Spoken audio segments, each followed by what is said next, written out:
All right, good evening. We are up to part 7 in the continuing saga of Abaye and Rava and Yeush, Shelo, Mida'as.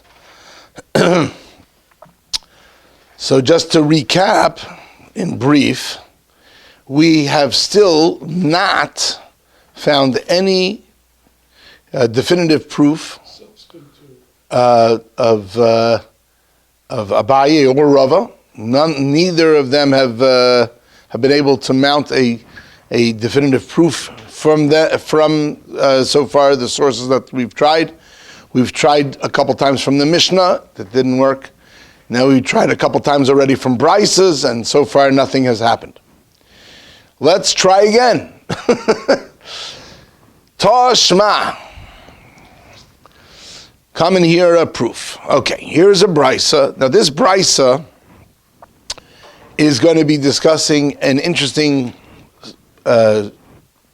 take, and it's referring to when you find stuff along the road.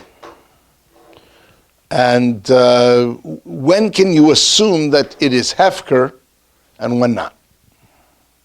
Okay, so let's read the brisa. Let's see what we can make out of it and see where this leads us in terms of Abaye and Rava. The brisa states, Ksios baderech. If you, this is referred to, and you find them. The brisa is assuming that you understand that it's talking about you find this going on. What are kitsios? Kitsios are cut figs. Now, in the olden days in Eretz Yisrael, I think to some degree it's still true, that the way they used to prepare things for the winter was that they would have the produce, for example, figs, but it didn't have to be figs. It was a lot of produce was like this, and they would harvest it, and then they would lay it out in the fields to dry out in the dry Mediterranean sun, because, as is well known in Israel, it never rains in the summer. Till today, it never rains in the summer. That's the climate. And that way, by the end of the winter, at the summer, right? That's Chag HaAsif, that's Sukkot, right? That's when you collect all that stuff in from the fields, you gather it inside the house. By that time, it is all dried through. It is good for storage now because all the moisture has been dried out. And now you can store it for the winter, and you have it. It's good for storage. Okay, so that's what they used to do.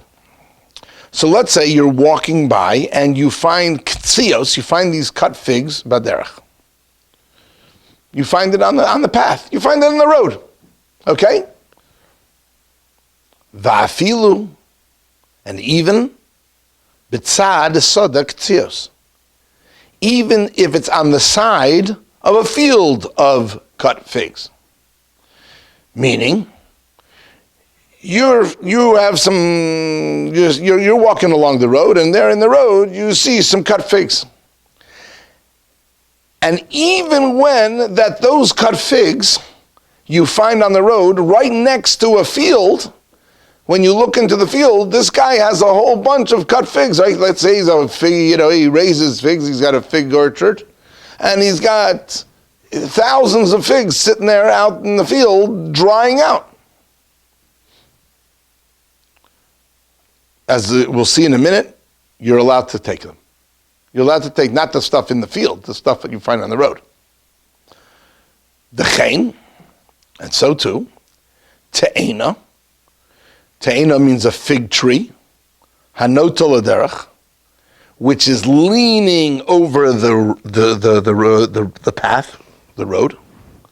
Which means now you have, instead of drying out figs, let's say you have fresh figs, right? You have also figs? I'm sorry? Devela is figs. That's referring to a cake of figs, right? Igule devela, right? Igule means the rounds of devela is figs. That's the already dried ones, which are pressed together, right? Katsias are when they're like in the process of drying. Good. So you have, and te'ena means a fresh fig. That's okay. So it goes from te'ena to ktzios and then to dvela. Right, correct. Now, and so too, says the Brisa, te'ena, you have a fig, that means a fig tree, fresh figs, hano teladerech, which is leaning over the pathway, umotza te'enim tachteha, and you find figs underneath it. Okay, which means that you've got, this is perfectly normal, you've got a fig tree, it's in someone's yard, however, that it reaches over the road. And you're walking by, and you see figs underneath it on the road. Mutaros mishum gezel. They are permitted because of gezel. Now what that means is, literally the translation of this is a little funny. Literally the translation is, it's permitted because of gezel. But that's what it means is, it's permitted and you don't have to worry about gezel. As far as gezel is concerned, they're permitted. Meaning, you're not stealing, you can take them. They're hefker. You're allowed to take them. Don't worry about anything. Don't worry about, I'm being a gazlan. No. They're mutaros mishum gezel. As far as gezel is concerned, you're okay. You're good. Right? Exempt from thievery, you're good. You're fine. Right? And, furthermore, upturos min hamaiser. And they're even potter, they're even exempt from meiser. You don't even have to give meiser on it. So let me just explain that phrase for a minute. We have a rule that says that if you have something from hefker, we learn it from a pasuk, which we don't have to get into right now, but something which is ownerless and you find it, you are potter, you do not have to give meiser on hefker. Right? The theory of it is because you have to give meiser meaning that meiser rishon, the first meiser which goes to the Levi, right? And truma is the same thing. That you have to give it to them because you have your own produce. And the Torah says, well, you have your produce and I want you to support the Kohen and the Levi. Therefore, you give of your produce to the Kohen, to the Levi, whatever is appropriate that you should give him. Truma to the Kohen, Meiser to the Levi. But that's all true when it's your own produce. But what happens if it's produce that is anyway hefker and the Levi and the Kohen could theoretically take it just as easily as you could? So then the Torah does not obligate you to take Truma Meiser because the Kohen could have gotten that just as easily as you did. You happened to be the one who was walking by and you found it. But in the meantime, it could have gone to a Levi just as easily. And therefore, the Torah does not obligate you to give Truma Meiser under those circumstances. Okay? So, in short, what the Brisa has just said in this first part of the Brisa has said that when it comes to cut figs, you're walking along the street, and you see cut figs sitting there on the street, even if it's right next to a field full of these cut figs, and therefore most likely it came from there, right? That's the presumption. But the fact is, they're not in the field, they're on the street. You're allowed to keep them. They're hefker. You're allowed to keep them. No sweat, no problem. Okay? That's why it says, Mutaris Mishum Gezel. They're permitted as far as Gezel is concerned. You're exempt from Gezel, there's no problem. They're hefker, you're allowed to take them. And the same thing holds true when you have fresh figs. If you have a fig tree, and that fig tree is leaning over in part, even if it belongs to somebody else, it's in somebody else's yard, but part of the crown of the tree is leaning over the street, and now you find figs dropped off the tree in the street, you're allowed to keep them. They're yours, hefker. And by the way, while you're at it, you don't have to worry about meiser either. You can just eat them as is, straight. You don't have to. Ordinarily in Eretz Yisrael, of course, you have to take off truma and meiser and all this kind of stuff. not here. You're potter. It's all good. You can take them and eat them right on the spot, as is.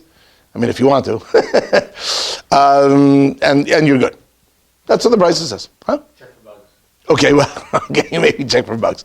But other than that, you're good, right? As far as that's concerned, you're good. Okay?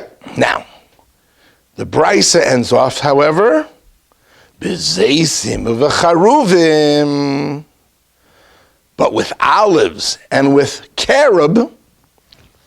In my day, they used to call him buxer. I don't know whether carob. Heard that. Okay, osir, that's forbidden. Okay, for some reason, the Brisa doesn't really elaborate as to why this is, but apparently the Brisa is differentiating between different types of trees. For some reason, which we're not really clear on yet, quite yet, for some reason, when it comes to cut figs and when it comes to fresh figs, you find them, they're mutter.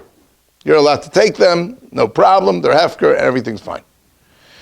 But for some reason, the exact same thing, when it comes to olives and when it comes to this carob, that's osir.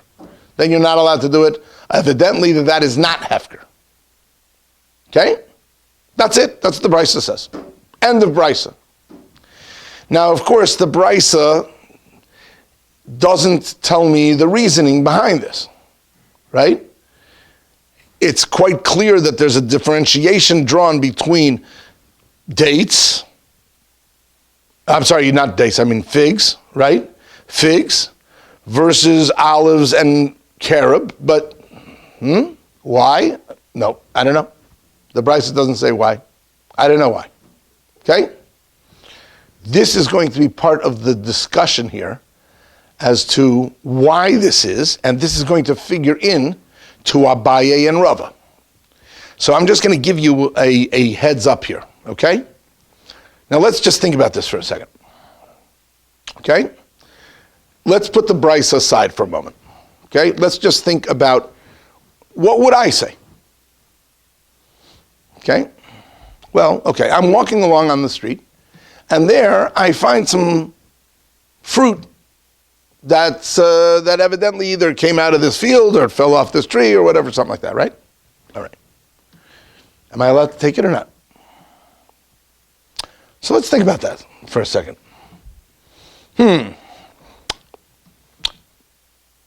Offhand, I would say, let's presume that the owner would be mafkarit because it's out on the street. It's not in his property. It's out on the street. He probably is mafkarit, right? I mean, that's, I guess. The question in my mind is, how did they get there? They fell off a tree or somehow the wind blew it out or something. That's the second example, was fell off a tree. Right, okay. One was, we don't know. Okay, somehow they got out there, okay? I don't know, I'm not sure, right? For some way, somehow, there are cut figs out on the street. Oh, it could be there was unintentional. The notes have, but if it's already over, maybe he doesn't, maybe it's halachic status change.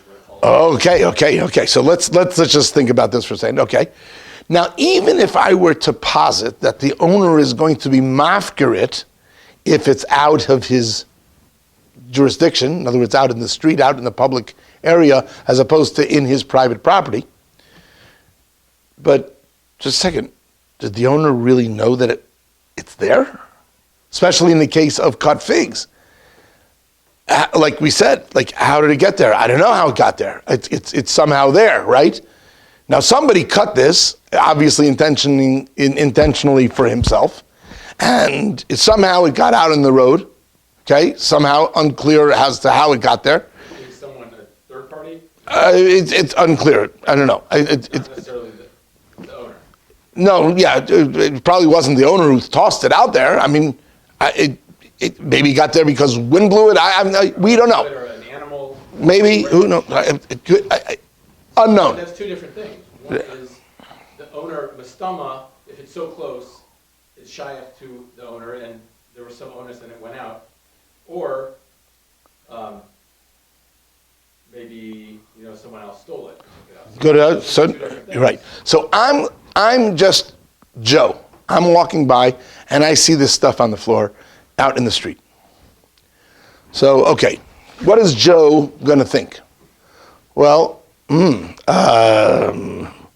there's no particular siman on it, right? Most likely it comes from the tree or from the field that's right here, right? Okay. Does the owner give up hope? Did he give up hope on it? Would he be mafkid because it's out in public area? Would he not? I mean, offhand, I would say like this. I mean, if I were Joe and I would be walking by, my first reaction would be, well, it goes like this. First of all, maybe the owner wasn't mafkid it, right? Okay, maybe he figures that somebody's going to figure out, it probably came from this tree, which is my tree, or whatever.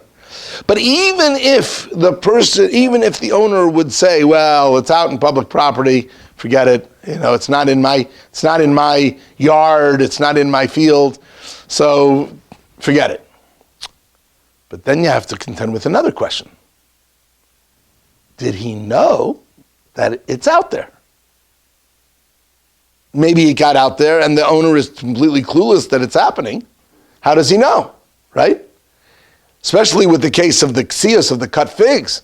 Like, we don't know how it got there, right? So he obviously he cut them, right, with the intention for himself, and somehow they got outside. How it got outside, nobody knows. But they're right here, right now, right? Maybe the guy doesn't even know. Am I allowed to take it?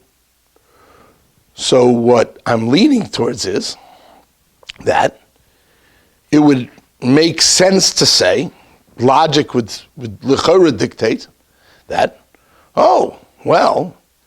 even if I'm to assume that the person would be miyayish and would be mafkir, the stuff that went out into a public area, this would get into the question of Yeush, Shelo, Mida'as, right? I don't know. Maybe the guy doesn't know. How is he supposed to know that this stuff? Does he go by the edge of his field and check every 5 minutes to see whether stuff gets out? Probably not, right? So maybe he doesn't even know that it's out there. We just entered the realm of Yeush, Shelo, Mida'as. Okay. Well, in that case, we should then be asking the question of, so why does the Brisa differentiate between figs, and that the Brisa says, you're allowed to take those, as opposed to olives and carob that you're not allowed to take? What sense does that make? I mean, why would you differentiate between what kind of fruit it is? Like, who cares? I mean, if it's Yeush, Shelo, Mida'as is considered a Yeush, so then I would say that it's Yeush. If you hold like Rava, I would say l'chayra it should be mutter, and if you hold like Abaye, l'chayra it should be aser. Why the differentiation between the two? Good. That's far. Okay, so you have a svara. I have Good. Yeah. Okay. Ta'anim figs are sweeter. You can eat them as ta'anim. You can eat them as ketzias. Like just, it looks good. So therefore, maybe Rava would be miyayish because people are gonna grab them and eat them. But like, I've heard, horror stories of people who grew up in the cheder system about having to eat bakser on Lag BaOmer. Yeah. Zaysim could be very. Tu b'shvat, you mean? Right. Tu b'shvat. Yeah. Also, yeah. And olives, like, it depends if they're ripe or not, but okay. So you're good. Okay. So they could be a raya like Rava, but that's the chiluk. Okay, very good. You're onto something. We'll see. Okay.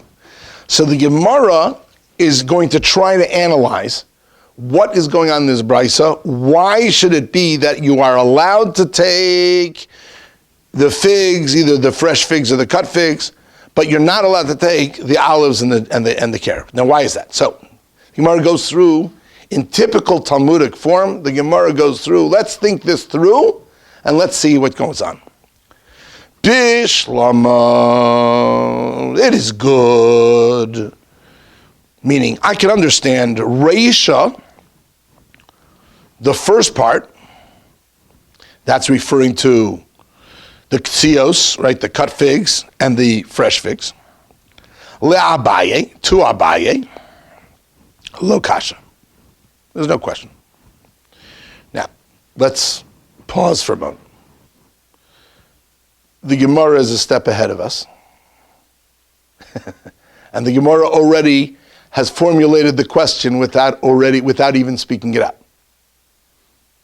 Right? The Gemara says, Abaye is not going to have a problem from the Reisha. Which obviously means that the Gemara is saying, I know what you're thinking. You're thinking that according to Abaye, there should be a problem from the beginning, right? Which makes sense. How does the person take it? Right. It should be Shelo Mida'as, right? How can the person take this stuff if it's Shelo Mida'as? Maybe the owner doesn't even know that it's out there, right? So why is he mafkir? So the Gemara is already a step ahead of us and says, I know you're thinking that question, right? So he says, I can already answer that question, right? Bishlam Reisha, it's good, the Reisha, the first part, Abaye, according to Abaye, lo kasha, it's not a question.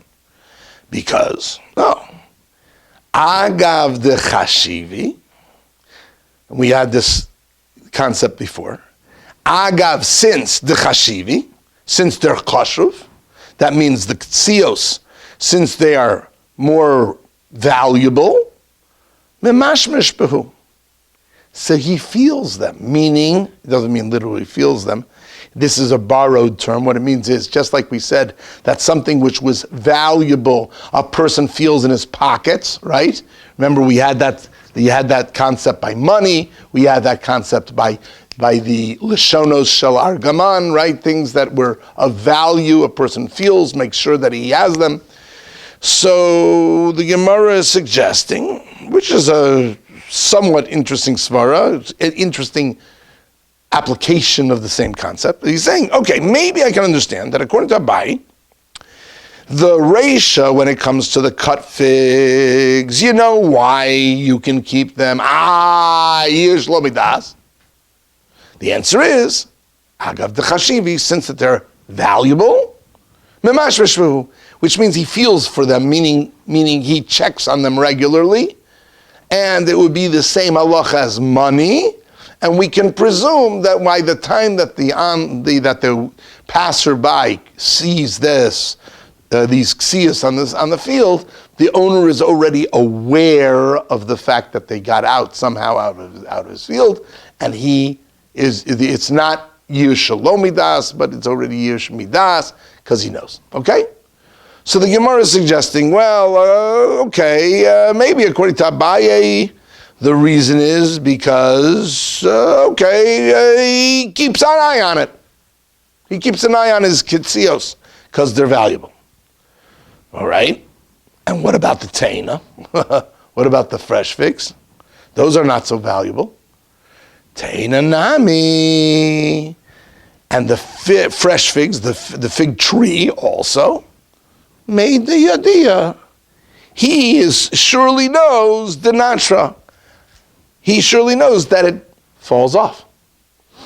Meaning, figs fall off the tree. I can tell you out of personal experience because when I lived in San Diego, we had a fig tree in our backyard. And I can tell you from personal experience that in fact figs do fall off the tree. Once they ripen, there is a short time, they start green, they start little balls of green, they grow pretty quickly, then they get a bright purple when they're ripe, and if you catch them right when they're purple, they are soft and they are sweet like sugar. You don't have them here that much. You can't get fresh figs very much here in the East Coast. But over there, we used to do that. As a matter of fact, I even remember that when my kids were small, fig trees have low branches. They're real easy to climb.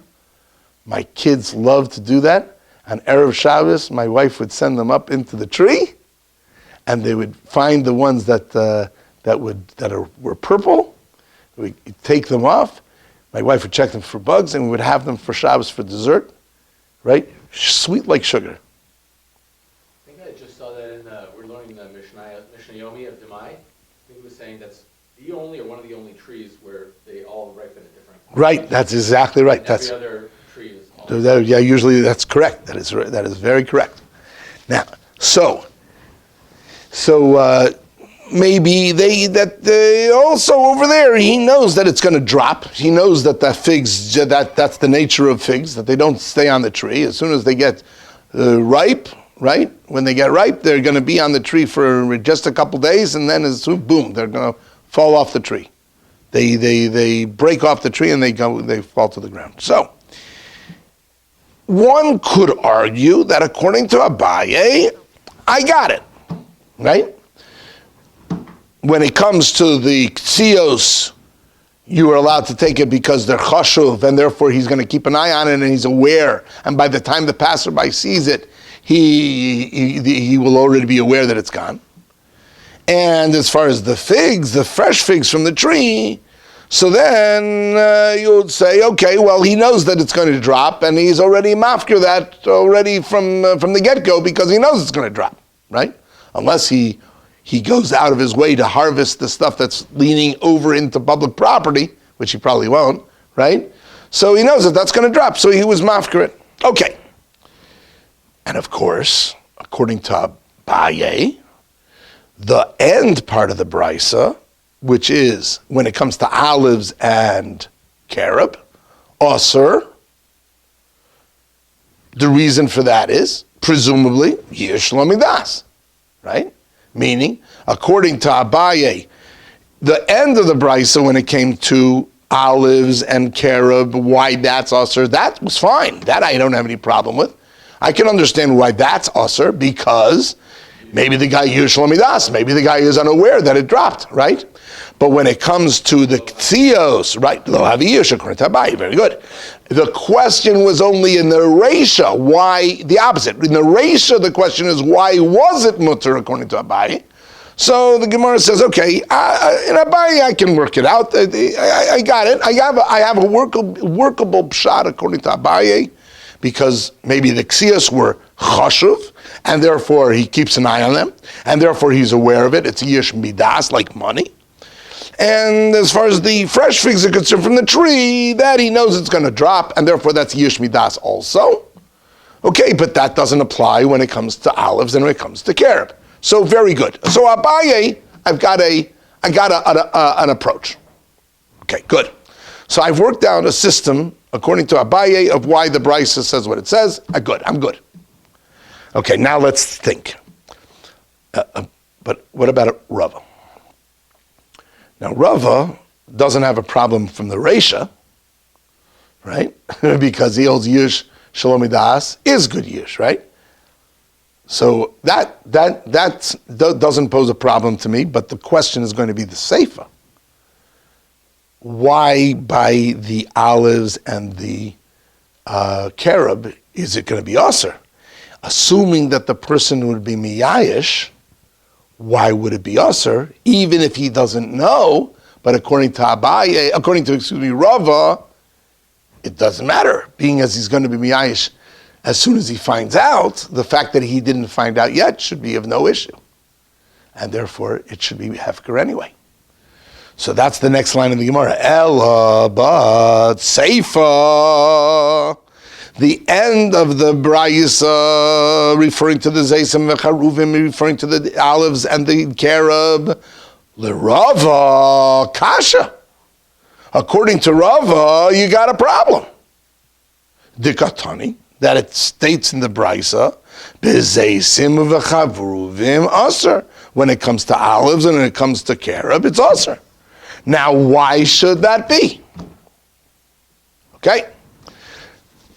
So now, basically what's happening here is that for the first time, the Gemara now has a proof, what seems to be a proof in Abaye's favor. Every other one was in Rava's favor so far, and now the Gemara seems to be bringing a proof in Abaye's favor. Basically stated, in a nutshell, in Abaye, I have an understanding of the brisa. I can work it out. I understand. But according to Rava, I got a problem. Why should it be that Zaysim and Charuvim are Asr, I should be able to take them? That's where we're holding, right? That's the kasha. All right. So the Gemara says like this. Amar Rabbi Abaye. So Rabbi Abaye comes to the rescue and he says, no, I got a pshat. Shani Zayis. An olive tree is different. Hoil, since the Chevrusah mochiach alav, since this is the words are a little hard to translate, but what it means is its appearance. Chevrusah means what it looks like. Its appearance, mochiach alav, proves on it.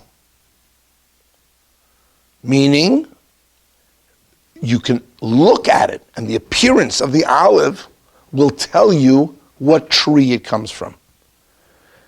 The af al gav denatrin, and even though the af al gav, and even though denatrin that they fall off, meida yedia, he will surely know. And now the Gemara means that you will surely know that it came from the tree which is right next to it. And the Gemara uses a phrase. Phrase is duchta de inish inishu. The place of a man is that man. Now what that means is, where the man is, that's where he is. Now that, of course, is, we're not talking about men here, we're talking about trees. But that's a borrowed phrase. The borrowed phrase is, if a man is sitting there, right? Let's say, for example, that you're a guy standing someplace, right? And then you see something, you see a pen on the floor, right? There's an immediate assumption that the pen probably fell from the guy, right? Because he's standing right there, it's right next to him, right? Now, it's possible that it came from someplace else, but meanwhile, the assumption is that he's standing right there, probably came from right here, right? Duchta de inish, the place of a person, inishu, that's him. That's him. That's his place. Where he is, that's where he is. And in that immediate vicinity, we assume it's his, right? Well, the same thing with trees. Saying, when it comes to an olive tree, since its appearance shows, I'm guessing what that means is, and now I'm not an olive tree, I'm not an olive grower, so I really couldn't tell you with 100% accuracy here, but it gives me the impression that certain olives, you can look at the tree and figure out which species of olive, I guess it is, and you can tell if it comes to this tree. You look at this olive, that's exactly like the olives right from this tree, right? They look the same, right? And it's quite obvious that these olives came from that tree. And therefore, says Rava, he's not miyayish because it has a siman. Now, it doesn't have a siman in the normative sense. It doesn't have something that was placed on it. But it has a siman because people will recognize it. Hey, it came from that tree. Of course it came from that tree. You can tell it's exactly the same kind of olive that's up there, right? So obviously this olive belongs to this tree and this tree belongs to that guy. Whereas Taina has a lot of variety. Oh, well, we'll see in a second. Hold on. So the reason why, according to Rava, in the Seifa, you're not allowed to keep it. Yeush, let me done. No, there's no Yeush here. Because the guy knows whose it is, and therefore this is an Efker, right? He was never mafker it because it's not even a Yeush Mida'as. It's not Yeush at all. Because the guy will not be mafker it. Because anybody with half a brain will look at it and say, oh, of course it came from this tree. Well, that tree happens to be in that guy's yard. Yeah, okay, it's got a couple branches sticking out. Okay, but meanwhile, it obviously belongs to him, right? Oh, okay. So he's not miyayish, he assumes that the guy will understand. The passerby will understand that it belongs to him. So he's not miyayish at all. Oh, okay. So the Gemara asks the same question, the obvious question, if that's true, afilu reisha nami, so then even in the first part, it should also be that way. Namely, so if you're going to tell me that kind of svara, which is that according to Rava, he was never miyayish because he can tell that it came from this tree, so why doesn't that apply to figs? You should also say it's the exact same svara. Why don't you just say that the figs belong to the tree? No, so saying the same thing. So again, according to you, Rava, so what kind of reasoning can you give me for the first part? Once you're telling me this concept that the owner is not miyayish, so why was he miyayish by the figs? So the Gemara says, Amar Rav Papa, says Rav Papa, I'll tell you why. Te'ena, a fig, im nefilasa, with its falling, when it falls, nim eses, it becomes disgusting. Now what that means is, or it splats. Now I can tell you this out of personal experience as well. Okay? Figs, when they are ripe, then they're that purple color, right? And they're really ripe, and then they get heavy enough to break off the tree and fall. They're really ripe, and they're soft. Mamish, like really, really soft. So when they come down, they fall from 10 feet, they hit the ground, they splat. Right? One of the things about if you own a fig tree, they'll tell you that if you don't clean up under your fig tree, you will have hordes of ants, right? Because the ants it's a heyday for them because the figs fall down, right? It's sweet like sugar, and then the ants come congregating, right? You can have millions of ants under your fig tree, right? So keep your fig tree away from your house, right? You don't want the ants, right? Okay, or else clean it up a lot. But if you don't want the ants to be invading into your house, keep the fig tree distance from your house, and that way the ants will be kept busy from the figs. Now, so imnifilasa nimeses, with its falling, it splats, it gets mos, and then two possibilities. A, it's no longer desirable. It becomes a mafkarit, because who wants to eat a splatted fig? Now it's no longer desirable. Okay? So he's mafkarit. Or B, which is also a possibility, which is that since it splats, it's no longer recognizable which tree it came from. Then you have to guess. See, an olive or a carob, which is hard, and when it falls down, it still retains its original shape and everything, right? Then you take a look, and it just becomes obvious that it fell from this tree. So we're assuming Orugin is right, exactly. So olives and carobs, those are hard, and those are chazusum, mochiachalav, and therefore, according to Rava, he was never mafkir them. That's how Rava is going to understand the brisa. Whereas according figs is not chazusum mochiachalav because it splats. Either because that therefore it's not chazusum mochiachalav because it's no longer keeps its shape, or B, and there's also a strong possibility, and that is that the guy's not going to be interested anymore because it splats, and who's going to want a splatted, right, thing that's already disgusting, right? Nobody wants it anymore. So either you pick it off the tree while it's still there, or forget it. So Rava is going to learn the brisa like that. So it comes out like this. By the time the dust has cleared, you have two very different approaches to the understanding of this brisa. The brisa, when we started the sugya, the brisa was very perplexing. And now we have two different explanations as possibilities in the brisa. Okay, so again, just to recap. The brisa said that when it comes to you find these cut open figs, you're allowed to keep them. You find these fresh figs that fell on the floor, you're allowed to keep them. but they're equivalent when it comes to olives and carob, you're not allowed to keep them. So why is that? Give me an explanation as to why that would be. So the Gemara is basically saying like this. According to Abaye, the understanding of the brisa would be as follows. As far as the end of the brisa is concerned, Zeisim v'charuvim, that's fine. Because maybe the owner, right? Maybe the owner would be miyayish when it's outside of his property. He doesn't hold to this svara of, well, you know, chazuso mochiach olav, and he's not mafkarit. No.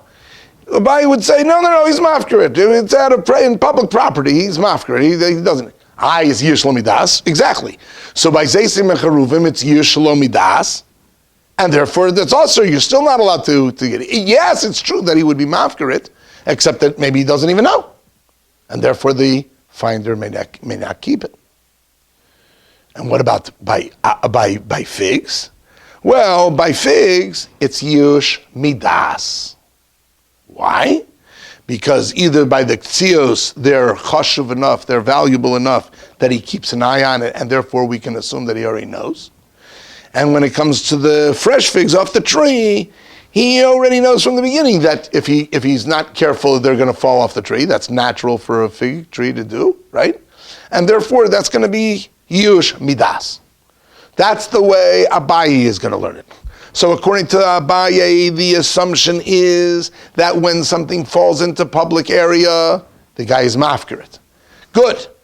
But now the whole question is it Yeush Mida'as or Yeush lo Mida'as? So when it comes to the ksios and the te'inim, it's Yeush Mida'as, and therefore the finder is allowed to keep it. Whereas when it comes to Zeizim and Charuvim, it's going to be Yeush lo Mida'as, and therefore not allowed to keep it, right? That is how Abaye is going to understand this brisa. Now Rava is going to understand it significantly different. Rava is going to come in with this concept that Rabbi Abaye, that chazuso mochiach olav tells me that I can look at the carob, I can look at the olive, and I can tell where it comes from, which tree it was. And thereby, once I can recognize which tree it was, that's a siman, and it comes out that the guy was never miyayish, because he assumes that just because it's in public property, the finder will immediately recognize that it belongs to this particular tree, and therefore he won't be miyayish. It's like it has a siman. That's a Rabbi Abaye's svara, and that's how that's Rava's approach to the brisa. Okay, so that's the reason why by Zeizim and Charuvim it's aser. But that doesn't apply when it comes to the ktzios. Even if it's b'tzad tzaddik ktzios, the assumption is that maybe you can't recognize that it comes from that. That's a little hard to understand why you wouldn't recognize it. I guess all ktzios look the same, and maybe it came from someplace else. Once it's outside, there's no way to prove that it came from this field. And as far as the fresh figs fall down and they splat, and therefore you cannot recognize that they came necessarily from this fig tree, even though that it's true that as far as proximity is concerned, it's likely that it came from this fig tree, but you don't know that for a fact. Therefore, that becomes Yeush, and therefore you can keep it. So, and he knows that, right? Okay, according to Abaye, according to Rava, you don't have to worry about it. He knows it, doesn't know it, it's automatic Yeush. Okay, so in short, we have the same brisa, but two very different approaches in how to understand the brisa. One is going to presume that if it's out in the public area, there's automatic Yeush. That's the way Abaye looks at it. Rav is going to say, no, that's not so, right? Just because it's in the public view and it's in the public area does not necessarily mean that there's automatic Yeush, right? And they have different approaches to how to understand the brisa, both of which are valid approaches, and thus we again have no proof from this brisa. Which brings us now to part 8. Okay, so we've gotten through another one. yet another proof that, did you run out? Okay, you don't have the other one? Okay. So now let me fill you in with that one. Okay. Okay, let me give you the next one. Here we go, this one, maybe make sure that I got it. Yeah. Okay. Okay, top of page 6. All righty. So now we're done with that. And now we'll try again. Right? The Gemara doesn't give up. Okay, let's see if we can get this one. Toshma. Okay, here we have another brisa. This brisa reads as follows: Haganav shenatal mizeh v'nasan lozeh. If you have a ganav, by the way, the definition of a ganav, as opposed to a gazlan, is a ganav is what we would call a burglar, right? He steals, quietly. He steals when nobody's around. A gazlan is a brazen thief. He's the kind of guy who will knock down the lady, right? The old lady with her purse, and just swipe her purse and just run, right? That's a gazlan as opposed to a ganav. A ganav is more like the kind of guy who will wait until nobody's home and break into your house, because nobody's around to see him, right? That's the ganav. Okay. Haganav. So you call him the burglar. Shenatal mizeh, that took from this one. In other words, he stole from A. V'nasan lozeh, and then he gave it to B. He pawned it off, right? He stole from one guy and he pays it off to his drug dealer or whatever, whatever it is that he huh? Robin Hood. Yeah, okay, right. He took it from one guy and gave it to the other. V'chein, and so too. Gazlan. Same thing with a gazlan. Shenatal mizeh, he took it from this guy, v'nasan lozeh, and he gave it to this guy. Okay, either way. Notice the Brisa says there's no real difference over here. Regarding this, there's no difference between a ganav and a gazlan. V'chein, and so too. Yarden. Now, Yarden is ordinarily translated as the Jordan River, but really, Yarden, you'll find in Shas, that Yarden is just, since that's the river by Eretz Yisrael, so all rivers are called Yarden. Yarden is just a code word for a river, right? Okay, so a Yarden, a river, shenatal mizeh v'nasan lozeh, that he took from this one and he gave to this one. Okay, so for example, let's say that a person left some material a little too close to the river, and then maybe there was a lot of rainfall or whatever it is, and the river overflowed, and then swept away some of that stuff, and it ended up downstream in somebody else's yard. Took it from this guy and gave it to that guy. Okay, what's the halacha? Masha notal. What was taken, umasha nosan, and what was given. All right. So the Brisa says, rules. The Brisa says, basically finders, keepers, losers, weepers, right? Right. Whatever you got. Whatever you lost, and that's the way the cookie crumbles. All right. Now, let's think about this for a minute. All right.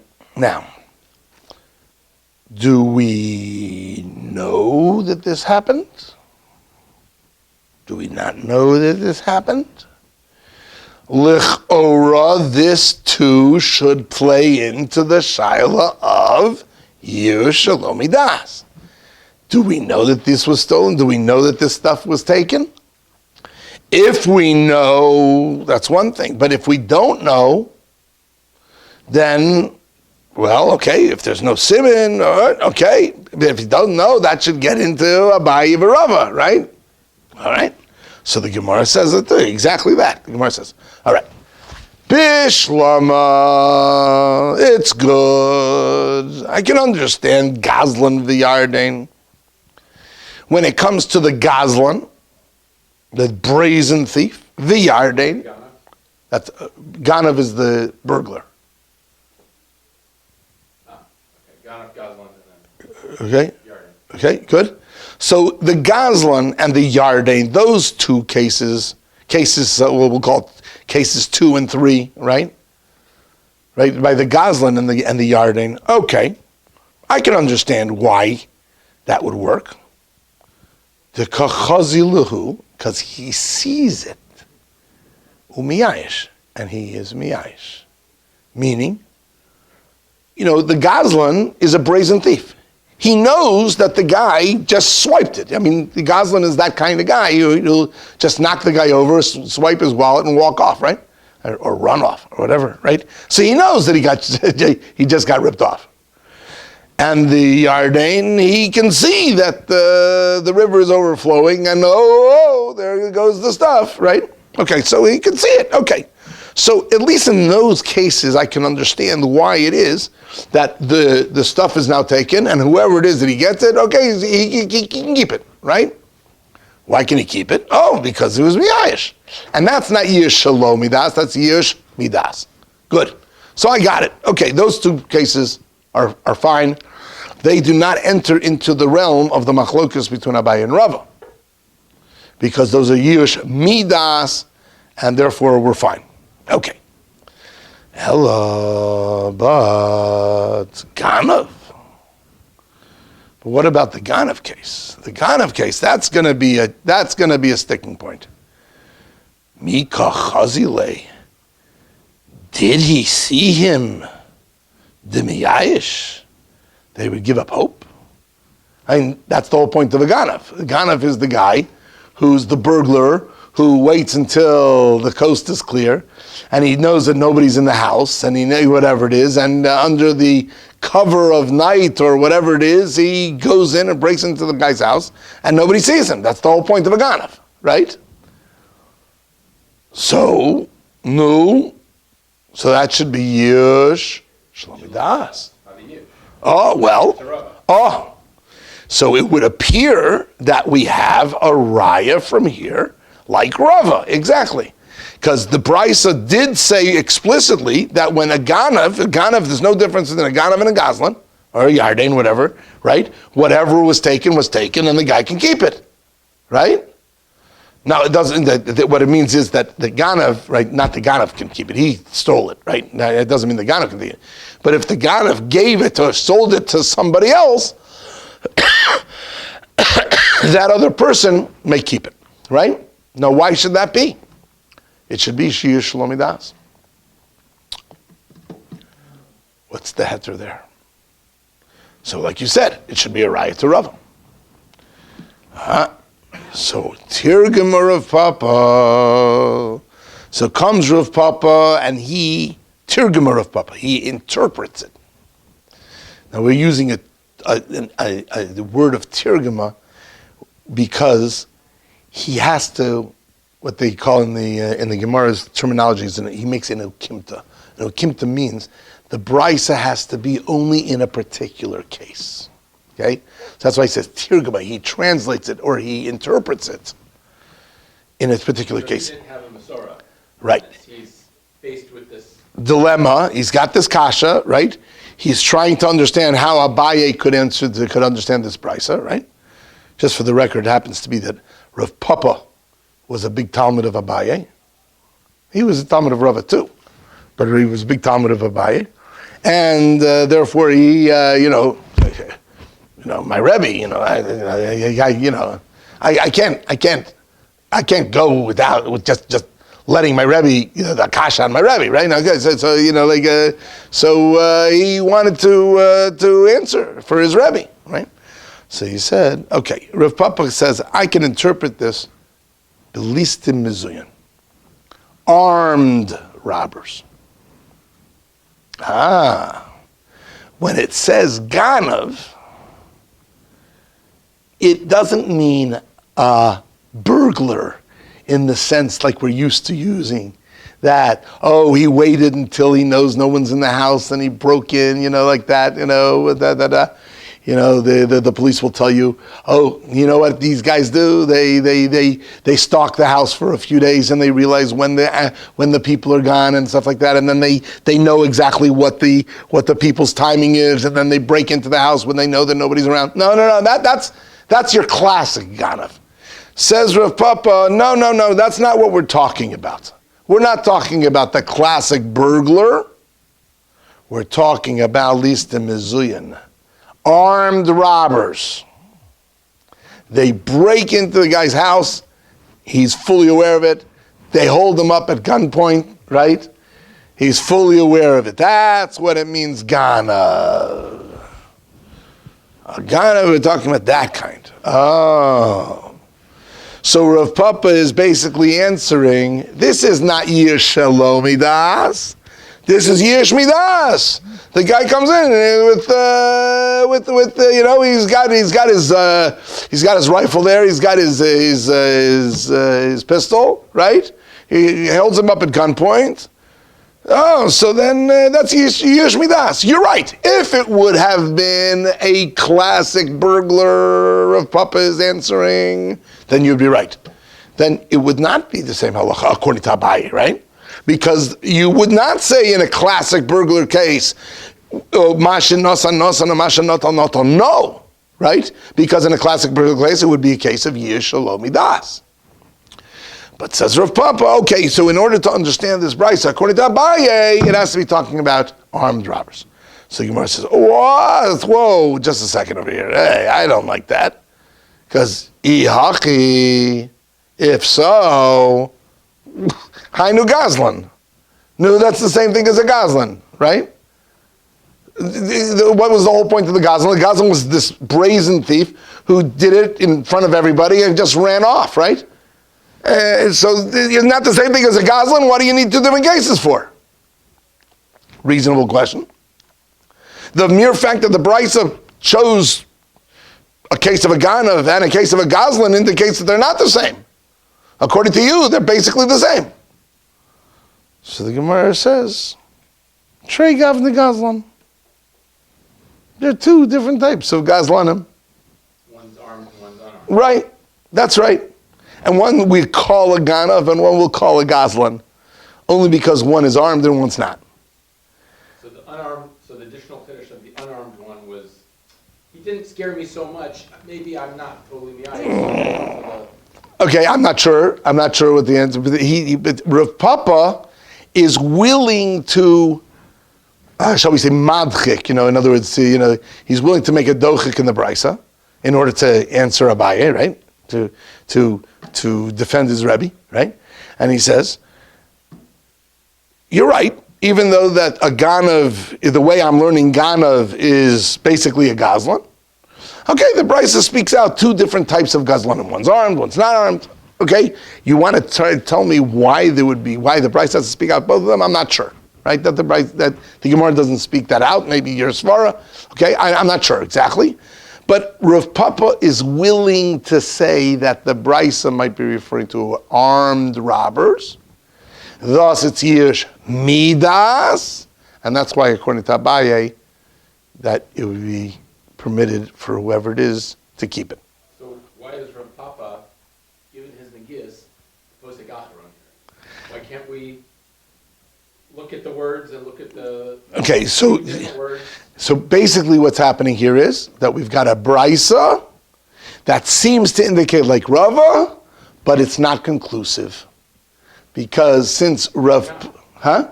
Why not? Well, because... Of the person who was... I understand, but... You said it yourself. All right, I agree. But it's a dochak. It's true, it's a dochak. I'll admit that, 100%. However, since there is a way to get out of it, I can't clinically prove from this brisa that Rav is right, because I do have a way of getting out of it, albeit that it's a little bit of a, shoehorning it, so to speak, right? Yeah, okay, admittedly. But, hello? The bottom line is, you don't have an absolute proof according to Rava, and therefore, since you don't have an ironclad proof according to Rava, and we did manage to, shall we say, get out of it, right? We were able to squirm out of this one, right? So at the end of the day, Lamaisa, we still do not have a conclusive proof one way or another, and we are